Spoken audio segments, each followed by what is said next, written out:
अरविंद केजरीवाल जी की सरकार की अकर्मण्यता को आपके सामने उजागर करूंगा। ये पेसो क्या है जिसकी रिपोर्ट आज आई है? ये petroleum and explosive safety organisation है जिसने लगभग 5-7 दिन का एक स्टडी किया है और ये रिपोर्ट आप देख सकते हैं, मेरे हाथ में रिपोर्ट मौजूद है।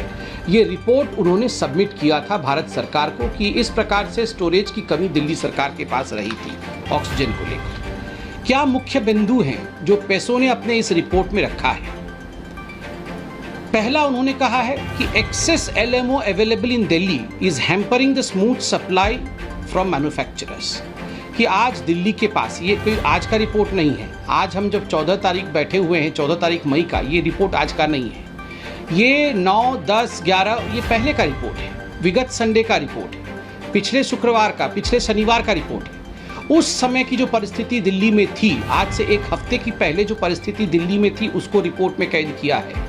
और वो कहते हैं कि एक्सेस सप्लाई दिल्ली में ऑक्सीजन की हो रही थी और हम सप्लाई कर रहे थे, दिल्ली इसको स्टोर नहीं कर पा रही थी और इसका नतीजा हो रहा था जो टर्न अराउंड टाइम होता है, टैंकर आएगा, टैंकर यहाँ ऑक्सीजन अनलोड करेगा एलएमओ और उसके बाद टैंकर वापस जाएगा। क्योंकि स्टोरेज फैसिलिटी नहीं थी तो टैंकर का टर्न अराउंड टाइम बढ़ गया था और इसका खामियाजा जो आसपास के राज्य हैं जहाँ ऑक्सीजन और भी सप्लाई करना है, उन राज्यों को भुगतना पड़ रहा था। ये रिपोर्ट में बताया गया है। दूसरी बात, आपको पता होगा, अरविंद केजरीवाल बतौर मुख्यमंत्री और दिल्ली की जो सरकार है, उन्होंने कोर्ट्स में भी जाके डिमांड रखा था, सुप्रीम कोर्ट में, हाई कोर्ट में, कि हमें oxygen 700 metric tonne, 750 metric tonne, कहीं उन्होंने 900 तो कहीं उन्होंने 935 मेट्रिक टन, इस प्रकार के ऑक्सीजन की रिक्वायरमेंट की बात आज से एक हफ्ते पहले की थी। मैं आपको सूची भी दे दूं कि पहली बात, उन्होंने 700 मेट्रिक टन का डिमांड किया था, यह मई 5 को किया था और मई 8 तारीख को, मई 8 को भी उन्होंने इसको रीआइटरेट अर्थात पुनः इसको दोहराया था कि हाँ, हमें 700-750 मेट्रिक टन के आसपास ऑक्सीजन चाहिए। और ये तो बड़ा आश्चर्य का विषय है कि उसी समय जो ऑक्सीजन बुलेटिन जारी हुआ था, मुझे याद है, एग्जैक्ट डेट भी बताऊं तो 6 मई को, और ये हमने पहले भी प्रेस कॉन्फ्रेंस किया था, जहां अरविंद केजरीवाल 730 मेट्रिक टन चाहते थे। उन्होंने धन्यवाद भी दिया था केंद्र सरकार को। वहीं ऑक्सीजन बुलेटिन जारी करके राघव चड्डा जी जो ये सारा देख रहे हैं, उन्होंने 976 मेट्रिक टन ये डिमांड किया था एक ही दिन में, कुछ मिनटों के अंतराल में ये हुआ था। तो एक सेंस ऑफ कंफ्यूजन था। और आज पेसो जो है, ये पेसो उसी को रिपोर्ट करके प्रस्तुत कर रहा है। वो कहता है कि मई 5, मई 6, मई 8, मई 9 को दिल्ली की डिमांड 700-730 मेट्रिक टन के आसपास की थी, मगर उसी दौरान जब ये डिमांड दिल्ली सरकार कर रही थी, अरविंद केजरीवाल जी कर रहे थे, उनके पास अल्टरनेट स्टोरेज स्पेस, उन्होंने उसे अंग्रेजी में अल्टरनेट स्टोरेज स्पेस कहा है, किसी प्रकार का alternate storage space Arvind Kejriwal ji ने दिल्ली में निर्मित नहीं किया था और दिल्ली में मौजूद नहीं था। तो क्या कर रहे थे? अगर स्पेस मौजूद नहीं है तो अरविंद केजरीवाल जी ने आसपास के राज्यों को चुपके से इन्फॉर्म किया कि आप हमारा स्टोर करो ऑक्सीजन, और सप्लायर को फोन करके चुपके से कहा कि आप अभी सप्लाई रोक दो, इतना ऑक्सीजन भेजने की आवश्यकता नहीं।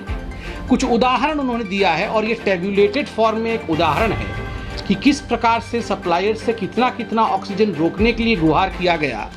मैं ये उदाहरण आपके सामने बिल्कुल वैसे ही रखूंगा जैसा कि इस रिपोर्ट में रखा गया है। आप देखिए, संडे को अर्थात विगत संडे को 9 तारीख को एक लिंडे प्लांट है फरीदाबाद का, जो one of the most important suppliers है दिल्ली का ऑक्सीजन को लेकर। तो लिंडे प्लांट का एलएमओ जो सप्लाई करती है, उसको कुल मिलाकर के संडे को 120 मेट्रिक टन दिल्ली को सप्लाई करना था, 120 मेट्रिक टन, मगर दिल्ली ने 120 मेट्रिक टन लिया और 74 मेट्रिक टन वापस कर दिया। आप यहाँ देख सकते हैं 74 मेट्रिक टन किस प्रकार दिल्ली ने वापस किया लिंडे को, 120 लिया और उसमें से 74 वापस किया। मैं पढ़ देता हूँ remark. Out of the 120 metric tons supplied directly to Delhi government from Linde Eastern Sector plants, 74 metric ton was returned by the Delhi government to the Linde Faridabad plant due to non-availability of storage space or less demand in Delhi. तो storage space नहीं होने के कारण कहीं भी दिल्ली की सरकार इसे स्टोर नहीं कर सकती थी। तो आप सोचिए, 120 मेट्रिक टन दिया गया, और ये 2-3 दिन की बात नहीं कर रहा। कल मनीष सिसोदिया जी ने इस पर प्रेस कॉन्फ्रेंस किया, मैं कल की बात नहीं कर रहा हूँ। मैं विगत संडे की बात कर रहा हूं, 9 तारीख की बात कर रहा हूं, 9/5/2021 की बात कर रहा हूं। उस समय 74 मेट्रिक टन वापस कर दिया गया। मुझे आश्चर्य होता है, किसी ने बताया भी नहीं। दिल्ली सरकार ने प्रेस कॉन्फ्रेंस करके ये बताया नहीं कि हमने 74 मेट्रिक टन वापस किया है। 10 तारीख की, ये तो 9 तारीख का था, 10 तारीख का आप सुनिए। एयर लिक्विड पानीपत, ये प्लांट का नाम है जो मैन्युफैक्चर करती है, और इसको कितना वापस किया गया है? 38 मेट्रिक टन वापस किया गया है। रिमार्क पढ़िए, Messrs Air Liquid was requested